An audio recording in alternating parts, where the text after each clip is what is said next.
Okay, aku sekarang kat booth Zeekr. Aku baru tahu sebenarnya benda ni. Kau tekan, wui, macam Rolls Royce yang dia terus buka pintu tu kau kan. Gila, lepas tu nak tutup tekan ni. Oh gila. Lepas tu satu lagi Carol ada beritahu yang dia punya elektrik motor kat belakang ni tak ada bunyi. Memang betul-betul premium lah. Dengar ni buka tau, tak ada dengar bunyi motor. Adalah sikit kan, tapi nice juga brand Zeekr ni kan. Yang tak nice mungkin harga dia je lah. Ada dengar bunyi motor? Tak ada kan. Oh nice shoot kereta ni. Tapi kalau tak pakai tu, dia pakai manual kot. Tak boleh. Oh betul terasa premium dalam Zeekr. Dengan steering wheel, atas ada HUD, skrin besar, wireless charger. Oh lama. Nicely done. Itu dengan benda ni slide macam tu.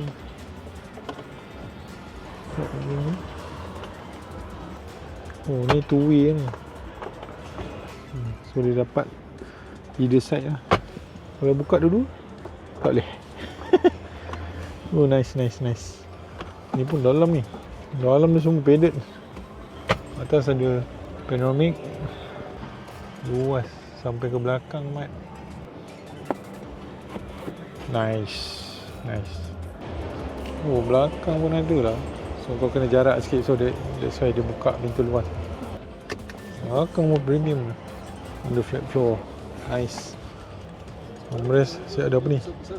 Wah, cepat charger kat sini. So kalau kau malas nak tutup je pintu.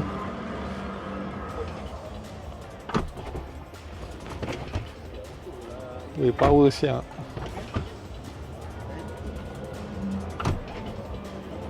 Kena dengan harga dia. Seat dia pun plush gila. Seat dia besar tau. Seat dia memang datang dengan thigh support. Seat lembut. Sedap. Inilah Honda yang aku cari selama ni. Okay, kalau kau tengok design depan dia ni, design dia agak nice juga. Tapi kalau untuk kereta biasa dia orang panggil gear up, tapi untuk kereta elektrik ni dia panggil Pro 2 G Plus Edition. Tengok dia punya interior design ni semua soft touch. Cantik lah, nice lah kereta ni. Sayang lah dia tak dapat sambutan. Maybe sebab orang marah pasal yang subscription bateri apa semua tu. Yelah, kau dapat rasa lah yang kereta ni Pro 2 apa semua kan. Tapi dengan teknologi macam ni lah, Honda pun tak pakai macam ni. Pro 2 dah pakai macam ni kan. So dengan button macam apa, macam kapal terbang ni apa semua kan. Walaupun sedikit flimsy, dapat rasa lah dia punya tactile tu tak nice lah. Dengan button kat sini ni memang Pro 2 punya quality lah. Tapi suppose kita support lah local product. Ini macam style HRV punya pintu. Untuk seat belakang, sekarang aku tahu kenapa. Maybe sebab ni lah. Headroom agak worse juga. Lepas tu sitting position dia pelik sikit tau. Tengok tak? Macam squatting.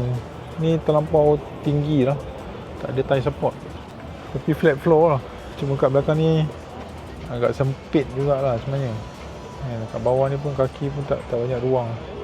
Ni mengingatkan aku pada zaman kanak-kanak aku lah. Dulu kereta Tamiya dijual dengan harga RM25 je. Sampai sekarang bila tanya tadi harga dia semua RM60. Cuma kali ni adalah design-design kereta yang macam ni. Ada GR Yaris lah. Tapi zaman-zaman tu memang design-design macam ni lah. Yang mana tengok Dash Kuro, confirm kenal kereta ni. Tadi dah tanya RM55. Besides that, diorang ada juga track. So kalau korang minat Tamiya boleh main kat sini.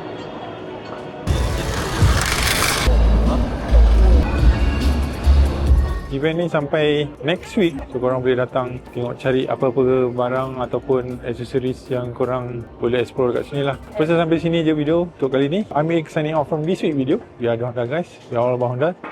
Benda paling penting korang kena buat, jangan lupa like, share, subscribe.